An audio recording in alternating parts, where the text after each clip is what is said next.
Hey there, my name is Tammy Davis, and I want to thank you very much for joining me today. It's a little bit different. Um, I want to talk about numbers.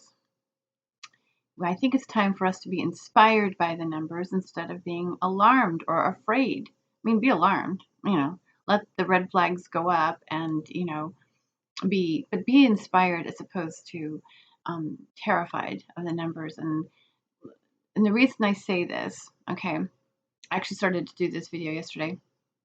And then I went to the beach because it was a beautiful day and it was an afternoon that I had available because today's my birthday. And I'll say more about that towards the end here. So anyway, because I started yesterday and because it occurred to me. And when I did that, I was looking at the numbers of for coronavirus. Okay, it's May 8th, 2020, and if you're watching this in the future, you probably remember we were in the middle of a pandemic. That said, the numbers yesterday were the number of deaths being reported were over 74,000. Just it was between 74 and 75,000. Today we're over 77,000. We're almost at 78,000. So in one day, we've seen a significant increase in deaths. So I'm not going to say whether I think they're accurate or not. That's not my place to say. What I will say is that we are very, very affected by these numbers. They influence the way we act with one another. They influence the way whether we're doing anything. It's really altered life as we know it, as you know. The fact is that we're surrounded by numbers. There are statistics being reported about all kinds of things. So, first thing I'm going to do is read here my handy dandy glasses that I borrow because I don't normally wear glasses. I know if you've watched me before, you've seen me wear glasses. If you've first time here, hey, thanks for being here. Seeing me do this because I'm tired of squinting. And I've been squinting since I was in high school. I just learned to squint when I was getting my eyes tested. So I wanted to test it out as having good eyesight. Anyway, a little secret about me. So as of June 24th, 2019, the CDC, the National Vital Statistics reports, June 24th, 2019 is this list here. Okay, and the link to this information is in the description box. But I just wanted to say that this is, and it was reported because when they collect data, it takes them a while to compile it. So this is for the year before. But that said, diseases of the heart, okay, 647,457 deaths due to diseases of the heart. Malignant neoplasms, 599,108 deaths. Unintentional injury accidents. So this is all deaths, okay? I don't want to keep saying that over and over again. So this was 169,936. Chronic lower respiratory diseases, 160,201. So that's 160,201. Cerebrovascular diseases, 146,383. Alzheimer's, 121,404. Diabetes, 83,564. Influenza and pneumonia, 55,672. Nephritis, nephrotic syndrome, and nephrosis, 50,633. That's all kidney related. Intentional self-harm, otherwise known as suicide, 47,173. Chronic liver disease and cirrhosis, 41,743.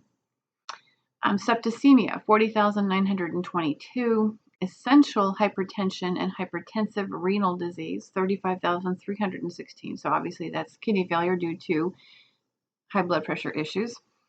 Parkinson's, 31,963. pneumonitis due to solids and liquids. I guess it's in the lungs. 20,108, and all other causes coming in at a whopping 561,920. So that's just every other illness or health issue categorized and as all other. It could be HIV, and it could be any number. So like I said, as of today, we're just about 78,000 for the coronavirus. Now, for as much as we're seeing it force people to stay away from one another and to stay indoors and to wear masks, and I don't know, I'm not seeing much in the way of gloves on people. I see them on the side of the road. This is where we become controlled by the numbers because we're trying to, social distance and keep things, protect ourselves, right? But here's the interesting thing. Okay, clearly we can't, what I listed here, none of that is contagious, right? So we don't even look at that. Well, the exception of the flu and pneumonia. With the exception of those two, everything else is developed systemically through chronic stress response. And I'll just say a little bit about that here, especially if you're new to me. The chronic stress response is basically the body's way, or the DNA's, is a result of the body's, let me try this again. It is the result of the DNA's communication with the outer world via the MAPK pathways. Those pathways signal something's going on, something needs, the body, the organism is in need of protection, it's in need of restoration, something's going on that's a threat. So it activates and it alters doesn't really activate. What it does is it signals the DNA of threats. Therefore, the DNA alters itself because it has the ability to do that. Look up transponal elements and you'll learn a little bit about that. But those are segments of the DNA that are adjusted according to the organism's needs. And at that point, so the DNA is notified of, that's a good word, DNA is notified of a potential threat. It alters itself accordingly and then begins to signal the production of oxidative stress and inflammation. So chronic stress response, because the threat is never gone, which could be mental, emotional, and obviously at this point environmental. Countless environmental factors, including your 5G. Again, that's not it's not an insult, it's a fact. Light alters DNA activity. It alters genetic expression, so check it out. At any rate, so it doesn't have to be a chemical to have an influence on the DNA, okay? If it's your mind and your emotions, yeah, it's definitely chemically related. It's your own chemistry changing things up. So that said, as soon as the body is threatened, then I'm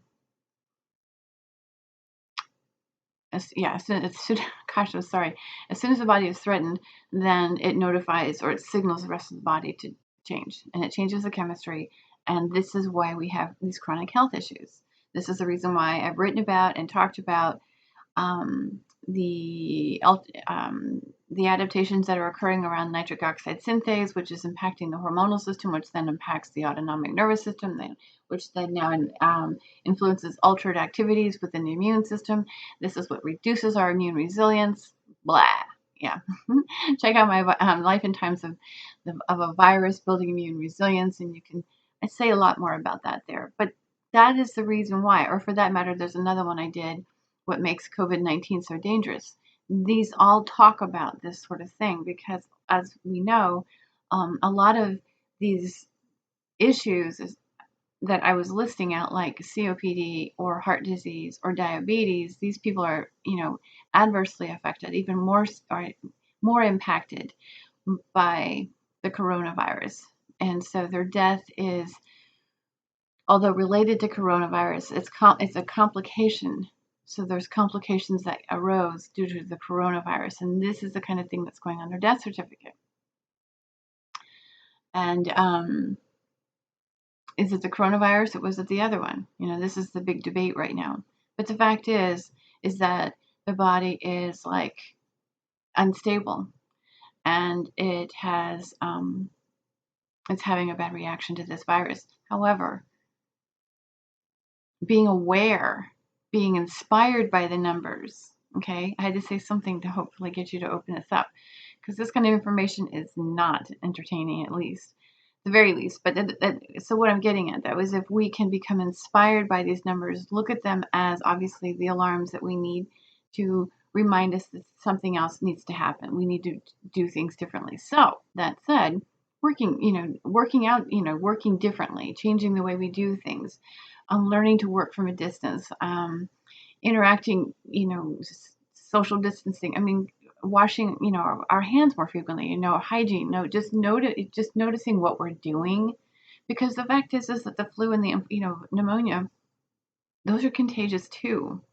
Okay. So being more self-aware, right down to these other illnesses. Okay. These are significant. This is a significant level of awareness, because if we stop looking at each other and shaming one another and just become aware, it's very possible to build immune resilience and keep ourselves safe and protected. And we don't have to, be rude to one another, not try to shame people, and not be, scared. I find it very fascinating that Nostradamus was talking about people, he foresaw a future where people walked around with masks. And, subsequently I've seen many, many stories and heard stories. And the vision was we were all going to walk around wearing gas masks, but that's not what's happening. We're wearing medical masks. Interesting. There's the Hopi prophecy of the blue star. And, there was always, and of the Rocky and Bullwinkle movie, if you think about it, really bad TV, RBTV, right? Robert De Niro played the fearless leader, and what they were doing was trying to, if you haven't seen it, I'll tell you. If you've seen it, yay, because it's a great message. It's not the best of movies, but it's a great message. But they're trying. It's mind control. The bottom line is mind control through the TV. Kind of numb you out, and I find that that's exactly what's happening. How interesting is this? We live in the era now of masks, and we're all being numbed by what we're hearing on TV. It's overwhelmingly confusing. So if we can look at those numbers and go, wow, that's interesting. Yes, I will be more self-conscious of my, or not self-conscious, but you know what I'm saying, more self-aware of how I carry myself, how I take care of myself, how I touch my face, what do I touch? I mean, and become more aware of how to build immune resilience so that the body is stronger, not just for this virus, but for the future. I mean, this is really a very significant message to our children. So that said, I want to give you a little bit of a comparison here. So did you know, I'm looking for a date, but I'm not seeing a date here. This was as of 2018 also. Well, it's a current page, the National Highway Traffic and Safety Administration. Yeah, and if you can probably guess where I'm going with this, drunk driving. Okay. 30 people die in the United States due to drunk driving crashes every day. Nearly 30 people die every single day in the United States due to drunk driving. That's one person every 50 minutes. And they have fallen. These numbers have fallen.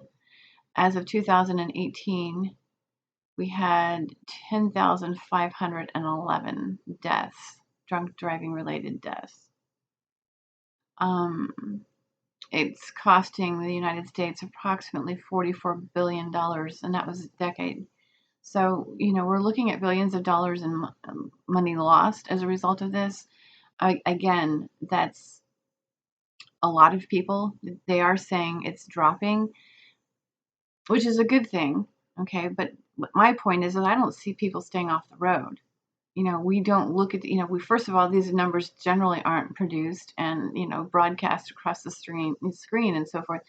But the fact is that that's 30 people a day are dying from drunk driving related. It's a drunk driving related death. And while we are going to extreme, we're taking great measures to reduce people's driving, and to catch people and to protect people from driving while drunk, it's still happening. But there again, like I said, I'm not seeing anybody go, well, you know what? The chances of me dying in a car accident, I mean, look at this. Unintentional injury accidents, that's probably car accidents there. This doesn't specify drunk driving. It just specifies accidents, unintentional injuries. This could be a couple of things. So besides the drunk driving, I just want to read this number to you again. Who's the third one on the list at 169,936? Okay, that probably does include drunk driving. Okay, it also probably includes the other thing that I'm concerned about, which is drug-related injuries that are unintentional, otherwise known as, drug poisoning. All right, that's a fact. This is happening a lot. It happens with the elderly, but this is a statistic that is outrageous. And the reason this is even a problem is because, well, we don't know how any one body is going to react to a medication. So you could have an adverse reaction just to the medication alone. I don't hear anybody going, well, that was an allergy. It's an adverse reaction, and unfortunately, some people are losing their lives as a result of it. But we still take medications, so we're still driving cars and we're still taking medications. So and I've talked about this in other videos, but what else could be involved? Is it just the medication? I say no, because we have so many people out there promoting natural remedies. I mean, every time I turn on YouTube, I always, or not every time, but a good portion of the time, there's always somebody out there going, well, your body has the ability to protect yourself. Your body has the ability to keep you healthy. Your body well, they're right. Okay. There's nothing, no truer words have been uttered. The body has that ability. However, if it is compromised in any way due to health conditions and or medications, it's not wise to begin using natural remedies to overcome anything. It's best to get, counsel from a doctor. It's best to get started on medications if they recommend it. You always have the right to come off the medication. You have that right to make that determination with your physician.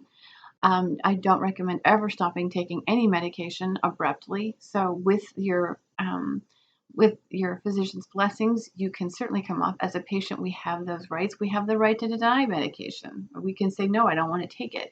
But if you have a condition that has significant symptoms, then following your doctor's orders is wise.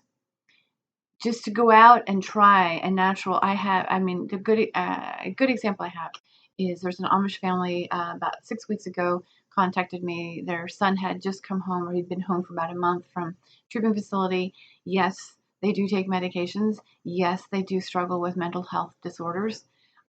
Sadly, they're no different than anybody, none of the rest of us, and I have my beliefs about why that's going on. Yet, we're not going to go there right now. It's just a fact. And so, at any rate, they came to me. He was having psychotic episodes, and the father was telling me when he first interviewed me to help him, was telling me that other health professionals or clinicians had come up and told him, "Oh, just stop the medications and we'll do this. We'll do this, and for 60 days, and then he'll be fine." Well, of course that didn't happen. He slid further backwards. All right, so there's a lot of people out there that are talking about just don't do the medical work, just do these natural, and your body can help you, and your body will right the wrong. Well, there's some truth to that. As I said, the body has the ability to right the wrong. when it's not chronically distressed, but it's not, when it's not trying to dig itself out of a hole. Like if, let's just say, you are like, you've been out of money for a very long time, or you haven't made any money and you've got all of this debt, right? And you're just like looking, trying to get out, trying to recover from financial catastrophe is next to impossible. And you have to take it in little bits, okay? And sometimes having a recovery program to help you kind of feel some degree of stability and begin to at least have your people in line to begin making payments, right? To have that sense of stability. That's what the medications do. They don't have to be the final answer. In fact, I don't recommend them as a final answer. I do recommend palliative care with the use of the oils, but never do I recommend going out and just, again, if it's just mild symptoms and it doesn't warrant a doctor, then don't go, then start there. But if you're not getting any better, then please see a physician, because there's a way to work the two together. Um, But this whole idea that natural, it's this war almost between natural and allopathic. And it doesn't have to be that way, because I hear, allopathic physicians go, oh, well, the natural remedies aren't any good. And well, you got people who don't get the results. And oftentimes natural takes a lot longer. Well, it does. It does not oftentimes, it's all the time. It takes a lot longer depending on how chronically um, set back the body is. Okay. If you're coming from below ground zero and trying to restabilize, a natural remedy will begin to help you rebuild, but you have to be willing and able to ride it out. It could take a couple of years, and some people don't want to wait that long. And if you're living with something with chronic pain, pain is one thing, but let's go to depression, okay, or anxiety, or blood sugar issues, okay, cancer, okay. If you've gotten to the point where you're developed cancer, your body has been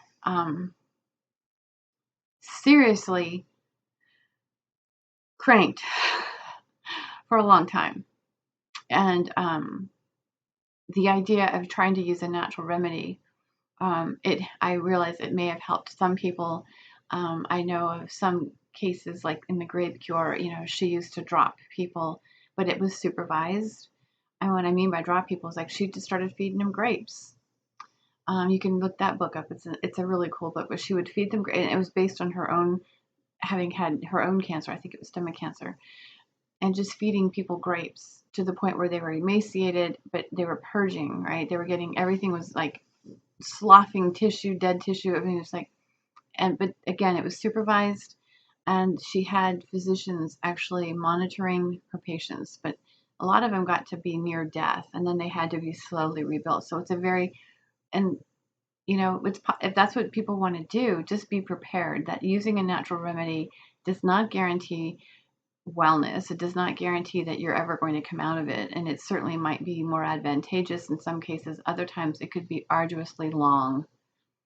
So working the two worlds is how I see it, benefiting all of us. And that's really what I'm about.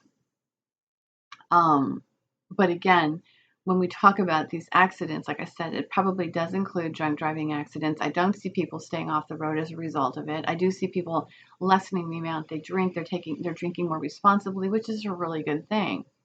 But these other accidents are oftentimes related to these drug injuries that I mentioned. And because natural remedies are just that, natural remedies, and they're generally regarded as safe, then what we have is a population of people that includes them and starts doing them, but they don't tell their physicians this because, well, they're afraid they're going to be told they have to stop, and they don't want to stop. They think that, well, they are safe, so why bother? It's just safe. It doesn't make any difference. And again, depending on the individual genome, if the medication itself doesn't jack you up and you're good to go with that, the inclusion of other things and along the lines of natural mixing it with a medication could very well lead to a potential death. That is an adverse reaction, unfortunately. And if we're not aware that these things, although they are considered safe, they do have the potential to have serious reactions with either the medication or can create a conflict at the liver, the CYP450 enzyme liver. I'm stumbling over my words. I'm in my head. I'm trying to make sure that I've said everything that you guys need. I want you to hear. So, that's another number. So these numbers, although it's not contagious, it is another one that we need to be aware of. That these accidents can happen. I'm not telling you to stop driving. I'm just saying, just be aware. Be more aware as you drive. Watching other drivers. And I think we're actually beginning to do more of that. But I don't see people staying off the road like we're seeing with the coronavirus. Like people just don't want to go anywhere socially. Or it's minimal at best. Or we're shaming people if they don't have masks on. Let's just use our awareness. Be inspired by the numbers. And so when it comes to accident-related deaths, I think it's important to be aware that accident could very well include, or I'm sure it does include, medically related deaths, drug-related deaths. Another number that I wanted to give you here was around the idea of the elderly and medications. Caring for caring for someone now, I can see how this could be problematic. Sometimes their eyes aren't very good. Sometimes they get very, very frustrated. If their mind even begins to remotely slip and they forget that they've even taken something. I'm currently staying with someone and helping at that level. It's important to be able to know, because in his case, he's taking medications, and if he one's for vertigo, but his blood pressure medication can cause dizziness. But for some reason, another doctor gave him this anti-vert medication, and so now if he takes it in combination with his blood thinners, he gets nosebleeds all the time.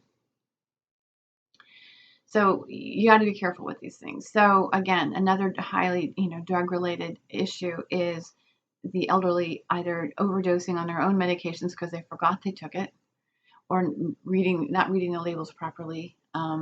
So having a system where they know where they can go and get their meds if they want to still remain somewhat independent, that level of autonomy, then, having a med box, but making sure that they have everything, that they can't get to, it's almost like childproofing. You just want to make sure they can't get to the other. And if you're using natural remedies with them, because I know there's a lot of people these days that really want to include natural remedies with their aging parents and grandparents. And I think that's wonderful. I think it's a great idea, but we have to know how to mix these medications, regardless of age, with natural remedies.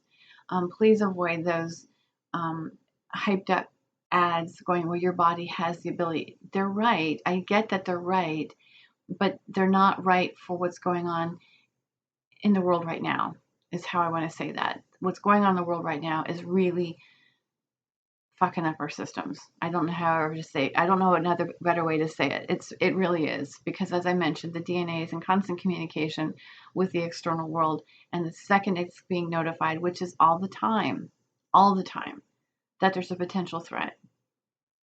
Because bear in mind, 5G is the light wave. If you haven't heard me say that, it's a millimeter wave, which is a light wave, and light has the ability to alter genetic expression. So I'm going there because there's a lot of chemicals, okay? There's heavy metals. There's obviously man-made chemicals. I walk through the neighborhoods here, and you got people out there spraying pesticides. I mean, it's just horrible. And we know this. We know these things are bad, but people are still doing it, okay? So again, the numbers are important. So we know these things are not helping us, but yet we're still doing it. So let's use some reason here when it comes to the coronavirus. Do yourself a social favor and interact with people. Give people grace, please, because this is stressful enough. And my guess is it's bringing up a lot of emotional pain. I don't know about anybody else, and that's kind of what I wanted to say here towards the end with my birthday. There's been a lot that's come up for me around all of this. just a really quick story. I came from New Mexico to Georgia to help with an elder in the family, and it's just brought up a lot of memories, traumatic memories. And I am trained as an ontological coach, which means I work with the essence of who you are. And because I've been, a functional clinical aromatherapist for over 30 years, working with essences of plants, it made sense to become trained as an ontological coach. And I haven't done much with it for a number of reasons, but I'm feeling at this point very inspired to return to as a trauma recovery coach, really finding our voices, and allowing that trauma to inspire our voices, just kind of like the numbers inspiring a positive mindset of awareness. Okay, so allowing our trauma to inspire our voice and our heart, and restoring the essence of who we are. So with that said, because it is my birthday, I'm offering anybody who has a history of trauma. I don't care how old the trauma is. I don't care if it's 30 years old. I don't care if it's 50 years old. I don't care if it's 10 years old. The trauma is trauma. Okay, it never goes away unless you actually uncover it in the way that it's kind of infiltrated your life. Okay, so although we may have done a lot of work around it historically, what I learned is it actually has this very insidious way of being a part of our lives without us even realizing it. And that's what I want to help out here with. That's what I'm getting at with this trauma recovery coach program that I want to do with people. In the meantime, though, I'm offering, because it's my birthday, and this will go on for maybe just forever, because I really want to help people in this area. So give you a 30-minute call, a 30-minute call, FaceTime. We don't need to do Zoom. We can do FaceTime. If you don't have FaceTime, we can certainly do Facebook chat. I mean, we got video calls there. So there's a number of ways that we can talk. 30 minutes for free. And we can determine whether or not you want to move forward, or if that's all you want to hear. It's up to you. But, a free 30-minute call with me to see if this is a direction that you would like to take, and allow me to be the voice that assists you through that transformation. Anyway, thank you very much for watching. Hope you guys are doing well, and happy Mother's Day to all of all of you who are mothers out there and are watching this. Well, anytime. Thanks for being you. Thanks for doing what you do with your kids. You are very much appreciated. All right, you guys, take care, and I will be back soon.